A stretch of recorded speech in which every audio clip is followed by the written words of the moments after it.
नमस्कार विद्यार्थी मित्रांनो, MPSC जागरणवर आपले सहर्ष स्वागत आहे। आज आहे 11 मे 2026 आणि आजच्या दैनिक चालू घडामोडींवर आधारित महत्त्वाचे प्रश्न आपण या व्हिडिओमध्ये पाहणार आहोत। तरी सर्वप्रथम जर आपण नवीन असाल तर चॅनलला अवश्य सबस्क्राइब करा। चला तर मग आजच्या व्हिडिओला सुरुवात करूया। प्रश्न 1. अलीकडेच आंतरराष्ट्रीय अर्गानिया दिवस कधी साजरा करण्यात आला आहे? याचे अचूक उत्तर आहे पर्याय बी, मे 10। स्पष्टीकरण: आंतरराष्ट्रीय अर्गानिया दिवस दरवर्षी मे 10 रोजी साजरा केला जातो। हा दिवस मोरोक्कोच्या प्राचीन आणि बहुउद्देशीय अर्गान वृक्षाच्या संवर्धनासाठी साजरा होतो। उद्देश: त्याचे महत्त्व आणि स्थानिक समुदायांच्या आर्थिक व पर्यावरणीय विकासामधील त्याच्या भूमिकेबद्दल जागरूकता वाढवण्यासाठी साजरा केला जातो। प्रश्न 2. अलीकडेच कोणत्या संस्थेने अमेरिकेत डीप टेक स्टार्टअप्सना प्रोत्साहन देण्यासाठी आपले पहिले आंतरराष्ट्रीय केंद्र सुरू केले आहे? याचे अचूक उत्तर आहे पर्याय सी, IIT मद्रास। स्पष्टीकरण: अलीकडेच IIT मद्रासने अमेरिकेत डीप टेक स्टार्टअप्सना प्रोत्साहन देण्यासाठी आपले पहिले आंतरराष्ट्रीय केंद्र सुरू केले आहे। उद्देश: भारतीय डीप टेक स्टार्टअप्सना जागतिक स्तरावर तांत्रिक संशोधन, व्यापारीकरण आणि स्टार्टअप इनक्युबेशनसाठी व्यासपीठ उपलब्ध करून देणे। हे केंद्र सिलिकॉन व्हॅलीजवळ स्थित आहे, जे भारतीय स्टार्टअप्सना आंतरराष्ट्रीय बाजारपेठ आणि गुंतवणूकदारांशी जोडण्यास मदत करेल।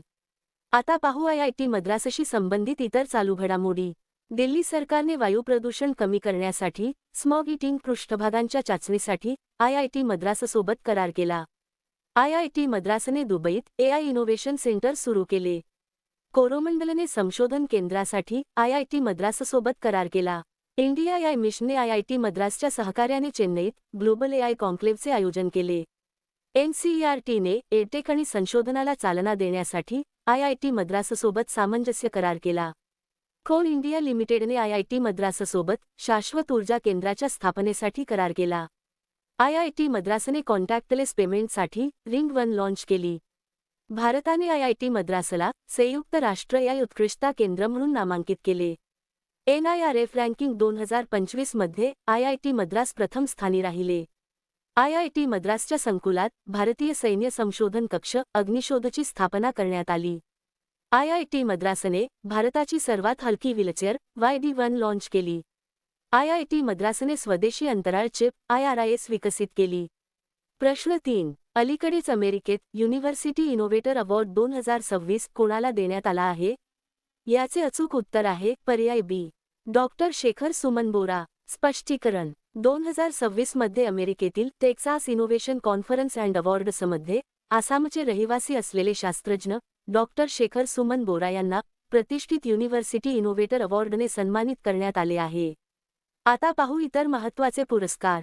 दिल्ली मेट्रोच्या स्थापना दिनानिमित्त metro woman of the year या किताबाने सुषमा यादव यांना सन्मानित करण्यात आले। सुप्रणा शर्मा आणि RK आनंद यांना इलस्ट्रेटेड रिपोर्टिंग आणि कॉमेंट्री श्रेणीमध्ये पुलित्झर पुरस्कार 2026 ने सन्मानित करण्यात आले। भारतीय शास्त्रज्ञ परवीन शेख यांना 2026 चा विटली अवॉर्ड मिळाला। मुंबईत प्रतिष्ठित business reformer of the year 2025 पुरस्काराने N चंद्राबाबू नायडू यांना सन्मानित करण्यात आले। N अलीम युसुफ यांना AI आधारित संवर्धन ॲपसाठी WWF द्वारे सन्मानित करण्यात आले। प्रश्न 4. अलीकडेच भारताचे तिसरे chief of defence staff CDS म्हणून कोणाची नियुक्ती करण्यात आली आहे? याचे अचूक उत्तर आहे पर्याय सी, NS राजा सुब्रमणी। स्पष्टीकरण: मे 2026 मध्ये भारत सरकारने लेफ्टनंट जनरल NS राजा सुब्रमणी सेवानिवृत्त यांची भारताचे पुढील तिसरे chief of defence staff CDS म्हणून नियुक्ती केली आहे। येथे भारताचे पहिले CDS जनरल बिपिन रावत होते आणि दुसरे CDS जनरल अनिल चौहान हे होते। आता पाहू इतर महत्त्वाच्या नियुक्त्या। सोमा मंडल यांना केम्ब्रिज डेडिकेटेड टीचर अवॉर्ड्स 2026 च्या दक्षिण आशिया प्रादेशिक किताबाने सन्मानित करण्यात आले। केंद्रीय चित्रपट प्रमाणन मंडळाचे अध्यक्ष म्हणून शशी शेखर वेंपती यांची नियुक्ती करण्यात आली। अडोबीने मनोज नागपाल यांची ग्लोबल डिलिव्हरी सेंटरचे उपाध्यक्ष म्हणून नियुक्ती केली। प्रसार भारतीचे नवीन अध्यक्ष म्हणून प्रसून जोशी यांची नियुक्ती करण्यात आली। NCLTचे नवीन अध्यक्ष अनुपिंदर सिंग ग्रेवाल बनले आहेत। नीती आयोगाच्या ईशान्येकडील पहिल्या महिला पूर्णवेळ सदस्य डॉक्टर जोराम अनिया बनल्या आहेत। भारत खेडा यांनी MSME सचिव म्हणून पदभार स्वीकारला। प्रश्न 5. अलीकडेच पीटर मॅकगॅर यांनी कोणत्या देशाचे नवीन पंतप्रधान म्हणून शपथ घेतली आहे? याचे अचूक उत्तर आहे पर्याय डी. हंगेरी. स्पष्टीकरण. अलीकडेच पीटर मॅकगॅर यांनी हंगेरीचे नवीन पंतप्रधान म्हणून शपथ घेतली आहे. पीटर मॅकगॅर यांनी एप्रिल 2026 मध्ये झालेल्या संसदीय निवडणुकीत त्यांच्या टिस्सा पार्टी या मध्यम दक्षिणपंथी पक्षाला मोठे बहुमत मिळवून दिले. या विजयामुळे व्हिक्टर ओर्बन यांच्या 16 वर्षाच्या सत्तेचा अंत झाला आहे. आता पाहू इतर देशांच्या नियुक्त्या. रोमेन रादेव यांनी बल्गेरियाच्या पंतप्रधानपदाची निवडणूक जिंकली. रोमाल्ड वाडाग्नी यांनी बेनिनची राष्ट्रपती निवडणूक जिंकली.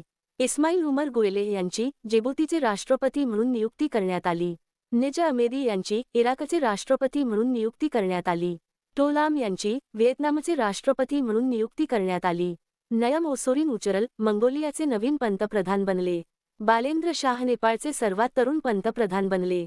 प्रश्न 6. अलीकडेच अमेरिकेतून कोणत्या देशाचे हायली एनरिच्ड युरेनियम म्हणजेच उच्च समृद्ध युरेनियम बाहेर काढले आहे? याचे अचूक उत्तर आहे पर्याय बी. व्हेनेझुएला. स्पष्टीकरण. अमेरिकेने व्हेनेझुएलातून 13.5 किलो हायली एनरिच्ड युरेनियम हटवले आहे. हे युरेनियम अनेक वर्षांपासून तेथील एका जुन्या संशोधन रिॲक्टरमध्ये ठेवले होते. अमेरिकेने सांगितले की युरेनियम कराकास जवळील साइटवरून हटवण्यात आले आणि त्यानंतर सुरक्षितपणे अमेरिकेला पाठवण्यात आले. व्हेनेझुएला देशाची माहिती. राजधानी कराकास. चलन व्हेनेझुएला बोलिव्हर. अध्यक्ष डेल्सी रॉड्रिग्ज. प्रश्न 7. अलीकडेच कोणत्या देशातील गाबी नावाच्या रोबोट भिक्षूने बौद्ध दीक्षा घेतली आहे? याचे अचूक उत्तर आहे पर्याय सी. दक्षिण कोरिया. स्पष्टीकरण. अलीकडेच दक्षिण कोरियामध्ये गाबी नावाच्या एका रोबोट भिक्षूने बौद्ध दीक्षा घेतली आहे. ही दक्षिण कोरियातील सर्वात मोठा बौद्ध संप्रदाय जोगे ऑर्डर तर्फे एआय आणि धर्म यांच्यातील सहअस्तित्व शोधण्यासाठीची एक मोहीम आहे. दक्षिण कोरिया देशाची माहिती. राजधानी सोल. चलन दक्षिण कोरियन वॉन. अध्यक्ष ली जे म्यूंग. आता पाहू दक्षिण कोरियाशी संबंधित इतर चालू घडामोडी. डेन्मार्क येथे आयोजित उबेर कप 2026 चे विजेतेपद दक्षिण कोरियाने जिंकले. अमेरिका आणि दक्षिण कोरिया दरम्यान फ्रीडम शील्ड हा मोठा संयुक्त लष्करी सराव झाला. दक्षिण कोरियाचे माजी अध्यक्ष युन सुक येओल यांना जन्मठेपेची शिक्षा सुनावण्यात आली. अमेरिका आणि दक्षिण कोरिया दरम्यान बडी स्क्वॉड्रन नावाचा संयुक्त हवाई सराव झाला. दक्षिण कोरियाच्या माजी फर्स्ट लेडी किम कियोन यांना 20 महिन्यांची शिक्षा झाली. प्रश्न 8. अलीकडेच कोणत्या बुद्धिबळपटूने इंटरनॅशनल मास्टर हा किताब पटकावला आहे? याचे अचूक उत्तर आहे पर्याय सी. अपार सक्सेना. स्पष्टीकरण. मे 2026 मध्ये भारतीय बुद्धिबळपटू अपार सक्सेनाने युरोपमध्ये शानदार कामगिरी करत अधिकृतपणे इंटरनॅशनल मास्टर IM हा किताब मिळवला आहे. त्याने केवळ 5 आठवड्यांच्या आत आपले तिन्ही आवश्यक IM नॉर्म्स पूर्ण करून हे यश संपादन केले. प्रश्न 9. अलीकडेच प्रसिद्ध झालेल्या NCRBच्या अहवालानुसार कोठे सर्वाधिक आत्महत्या दर नोंदवण्यात आला आहे? याचे अचूक उत्तर आहे पर्याय बी. बेंगळुरू. स्पष्टीकरण. 7 मे 2026 रोजी प्रसिद्ध झालेल्या आकडेवारीनुसार भारतातील प्रमुख महानगरांपैकी तंत्रज्ञान राजधानी बेंगळुरूमध्ये आत्महत्यांचे प्रमाण सर्वाधिक राहिले असून ते दर लाख लोकसंख्येमागे सुमारे 20% आहे. प्रश्न 10. अलीकडेच DRDO आणि IAFने ताराग्लाइड शस्त्रास्त्राची यशस्वी चाचणी कोठे केली आहे? याचे अचूक उत्तर आहे पर्याय ए. ओडिशा. स्पष्टीकरण. संरक्षण संशोधन आणि विकास संस्था आणि भारतीय हवाई दलाने ओडिसाच्या किनारपट्टीवर स्वदेशी TARA tactical advance range augmentation glide शस्त्रास्त्राची पहिली उड्डाण चाचणी यशस्वीपणे पूर्ण केली. ओडिशा राज्याची माहिती. राजधानी भुवनेश्वर. मुख्यमंत्री मोहन चरण मांझी. राज्यपाल डॉक्टर हरी बाबू कंभमपती. आता पाहू ओडिशाशी संबंधित इतर चालू घडामोडी. भारताने आर्टी-शिप मिसाईल NASAMSRची यशस्वी चाचणी ओडिशात केली. राष्ट्रपती द्रौपदी मुर्मू यांनी रोरकेला विज्ञान केंद्राचे उद्घाटन केले.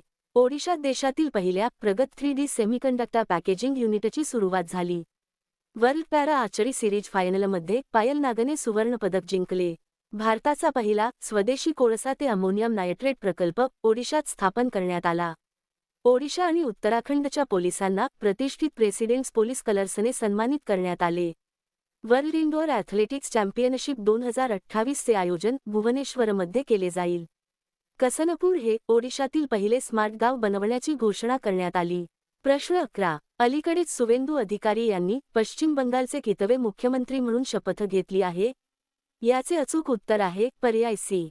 9वे. स्पष्टीकरण. 9 मे 2026 रोजी सुवेंदू अधिकारी यांनी पश्चिम बंगालचे पहिले भारतीय जनता पक्ष मुख्यमंत्री म्हणून शपथ घेतली आहे. ते राज्याचे नववे मुख्यमंत्री बनले असून 18व्या पश्चिम बंगाल विधानसभेचे नेतृत्व करतील. प्रश्न 12. अलीकडेच जगातील पहिली स्मार्ट बेड देखरेख प्रणाली कोठे सुरू करण्यात आली आहे?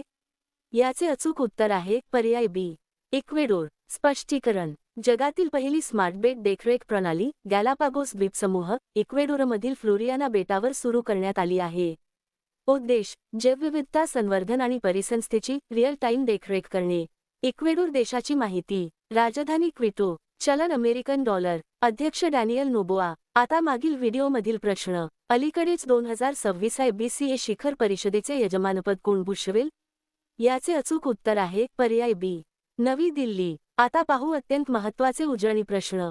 UPSC परीक्षा उत्तीर्ण होणाऱ्यांसाठी मेघालयात सीएम इन्स्पायर योजना सुरू करण्यात आली. ऋतिका श्री ही भारताची पहिली ट्रान्सजेंडर क्रिकेट पंच बनली आहे.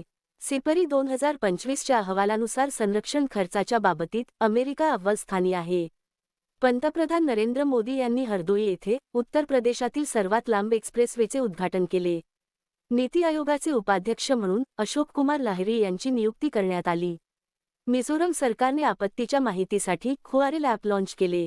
अंदमान निकोबारमध्ये पाण्याखाली सर्वात मोठा राष्ट्रीय ध्वज फडकवण्यात आला. UAEने ओपेकमधून बाहेर पडण्याची घोषणा केली.